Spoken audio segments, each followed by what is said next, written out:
வணக்கம் நண்பர்களே. இன்னைக்கு நம்ம வீட்டு சமையலறையில ரொம்பவே சாதாரணமா கிடைக்கிற, ஆனா பலரும் தப்பா புரிஞ்சுக்கிட்ட ஒரு சூப்பர் ஃபுட் பத்தி தான் பேச போறோம். அதுதான் உருளைக்கிழங்கு. பொதுவா நம்ம பெண்கள் மத்தியில ஒரு பயம் உண்டு. உருளைக்கிழங்கு சாப்பிட்டா குண்டாகிடுவோம் அல்லது குழந்தைகளுக்கு வாய்வு பிடிக்கும் அப்படின்னு.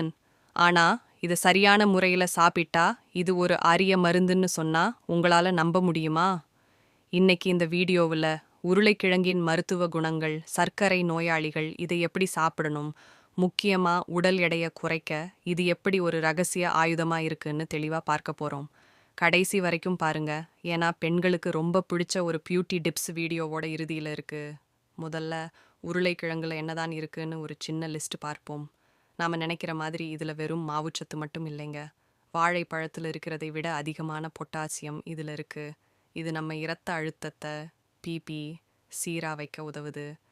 அடுத்து வைட்டமின் சி. இது நம்ம சருமத்தை பளபளப்பாக வச்சுக்கவும் நோய் எதிர்ப்பு சக்தியை அதிகரிக்கவும் ரொம்ப முக்கியம். அப்புறம் வைட்டமின் பி6. இது நம்ம மனநிலையை சந்தோஷமாக வச்சுக்க உதவுற ஹார்மோன்களை தூண்டும். ஸோ உருளைக்கிழங்கு சாப்பிட்டா மனசுக்கும் நல்லது. உருளைக்கிழங்கோட முக்கியமான 4 நன்மைகளை நான் சொல்கிறேன். 1. இதய ஆரோக்கியம். பொட்டாசியம் அதிகம் இருக்கிறதுனால இதயத்துக்கு ரொம்ப நல்லது. 2. செரிமானம். இதில் இருக்கிற நார்ச்சத்தும் ரெசிஸ்டண்ட் ஸ்டார்ச்சும் நம்ம குடல்ல இருக்கிற நல்ல பாக்டீரியாக்களுக்கு ரொம்ப பிடிச்ச உணவு. இதனால செரிமான பிரச்சனையே வராது. 3. எலும்பு பலம். மெக்னீசியம் பாஸ்பரஸ் இருக்கிறதுனால பெண்களுக்கு வர்ற எலும்பு தேய்மானத்தை தடுக்கும். 4. மன அழுத்தம். வேலை பளு அதிகமாக இருக்கிறவங்களுக்கு உருளைக்கிழங்கு ஒரு ஸ்ட்ரெஸ் ரிலீவர். இப்போ எல்லாருக்கும் இருக்கிற அந்த $1,000,000 கேள்வி, உருளைக்கிழங்கு சாப்பிட்டா வெயிட் போடுமா? நிச்சயமா இல்லைங்க. ஒரு வேக வைத்த உருளைக்கிழங்குல இருக்கிற கலோரிகள் ரொம்ப கம்மி.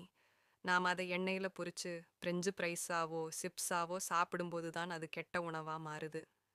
சர்க்கரை நோயாளிகள் கவனிக்க வேண்டிய ஒரு விஷயம், உருளைக்கிழங்கை வேக வச்சு உடனே சாப்பிடாம அதை நல்லா ஆறவிட்டு கூல் டவுன் சாப்பிடுங்க. இப்படி பண்றதுனால ரத்தத்துல சர்க்கரை அளவு டக்குன்னு ஏறாது. இதை நீங்க உங்க உணவுல ஒரு காய்கறியா சேர்த்துக்கலாம், ஆனா அளவா இருக்கணும், அவ்வளவுதான். சமைக்கும்போது ஒரு சின்ன டிப்ஸ், உருளைக்கிழங்கை முடிஞ்ச வரைக்கும் தோலோட சமைக்க பழகுங்க. ஏன்னா அந்த தோல்ல தான் அதிகப்படியான சத்துக்கள் இருக்கு. சமைக்கிறதுக்கு முன்னாடி ஒரு 20 நிமிஷம் தண்ணியில ஊற போட்டா அதுல இருக்கிற தேவையில்லாத ஸ்டார்ச் போயிடும். வறுக்கிறத விட ஆவியில வேக வைக்கிறது, ஸ்டீமிங் தான் ஆரோக்கியமான முறை. இப்போ நான் சொன்ன அந்த ஸ்பெஷல் டிப்ஸ், கண்ணுக்கு கீழே கருவளையம் இருக்கா இல்ல முகம் அங்கங்க கருப்பா இருக்கா, கவலையே படாதீங்க. உருளைக்கிழங்கு சாற்றை பஞ்சுல நனைச்சு முகத்துல தடவி 15 நிமிஷம் கழிச்சு கழுவுங்க. இது ஒரு நேச்சுரல் ப்ளீச்சிங் ஏஜென்ட். உங்க முகம் பளிச்சுன்னு மாறும். ஆனா ஒண்ணுங்க, உருளைக்கிழங்கு மேல பச்சை நிறமா இருந்தாலோ இல்ல முளை கட்டி இருந்தாலோ அதை தவிர்த்திடுங்க. அது உடம்புக்கு ஒத்துக்காது. ஸோ இனிமே உருளைக்கிழங்கை பார்த்து பயப்படாம அதை சரியான முறையில சமைச்சு என்ஜாய் பண்ணுங்க. இந்த வீடியோ உங்களுக்கு பயனுள்ளதா இருந்தா உங்க ஃப்ரெண்ட்ஸ்க்கும் ஷேர் பண்ணுங்க. மறக்காம நம்ம சேனலுக்கு சப்ஸ்கிரைப் பண்ணிடுங்க. அடுத்த ஒரு நல்ல தகவலோட உங்களை சந்திக்கிறேன். நன்றி.